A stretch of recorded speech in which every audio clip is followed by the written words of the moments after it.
Si un jour sur ta route tu croises le méchant, ne sois pas dans le doute, Dieu prend soin de ses enfants. Notre lecture de ce jour nous permet en quelque sorte de croiser la route peut-être d'un des plus célèbres méchants, puisqu'il s'agit de Judas, le traître, celui qui a trahi Jésus. Alors dans notre texte, il est surtout question de son remplacement, c'est ça la finalité du texte.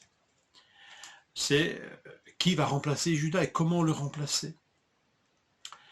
Mais on ne peut pas éluder le fait que le texte s'attarde aussi sur le sort funeste de Judas. Et en quels termes, en quelle description? Une mort très sanguignolante. Judas quasiment éviscéré, vidé de son sang au milieu d'un champ. C'est lourd, c'est presque gore, comme on dit aujourd'hui. Est-ce que le texte là nous donne une telle description pour que nous puissions presque jubiler d'une manière malsaine en disant voilà le sort du méchant, bien fait pour lui, et voilà la morale est sauve, le Seigneur est auprès de son Père dans la consolation et le méchant a péri de la pire des manières. Je pense pas vraiment que le texte nous autorise à une telle leçon, une telle attitude, à justifier de tels sentiments. Nous ne pouvons pas oublier que le Seigneur nous a expressément et clairement enseigné sur l'attitude que nous devons adopter face aux méchants. Aimez vos ennemis, faites du bien à ceux qui vous persécutent, priez pour ceux qui vous maltraitent.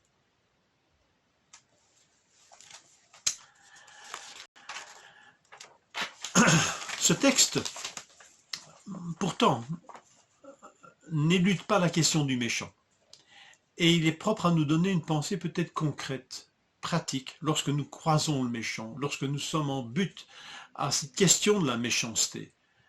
Parfois, c'est une grande question qui traverse aussi la Bible. Pourquoi laisses-tu, Seigneur, vivre et prospérer le méchant alors que des justes sont frappés et sont victimes de ce méchant? Il y a un sentiment d'injustice qui étreint comme ça certains auteurs, notamment des psaumes. Ici, il y a un enseignement qui nous est donné. Au travers de ce récit un peu cru et je vous ai dit sanguignolant du décès de Judas, retenons cette leçon.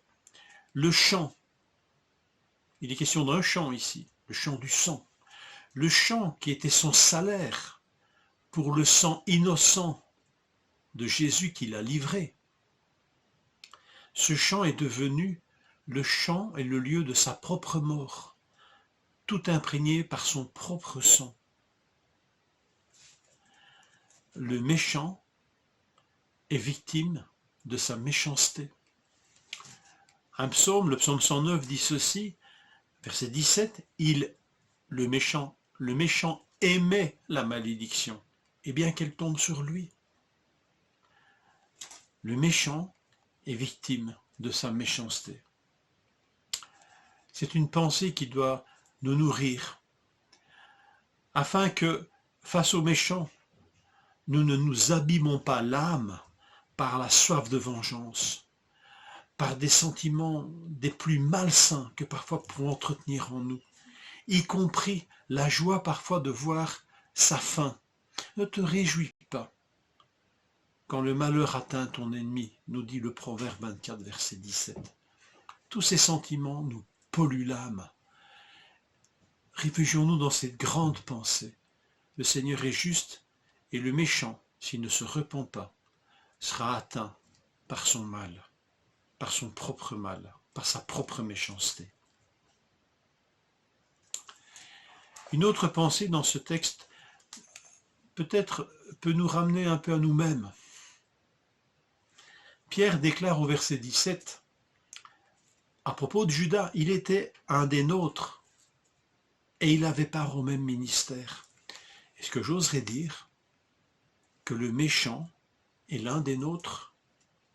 Rappelons-nous que lorsque Jésus annonça qu'un des 12 allait le livrer, allait le trahir, tous devinrent tristes, nous dit l'évangile de Marc, et lui dirent l'un après l'autre, est-ce moi? Il était l'un des nôtres.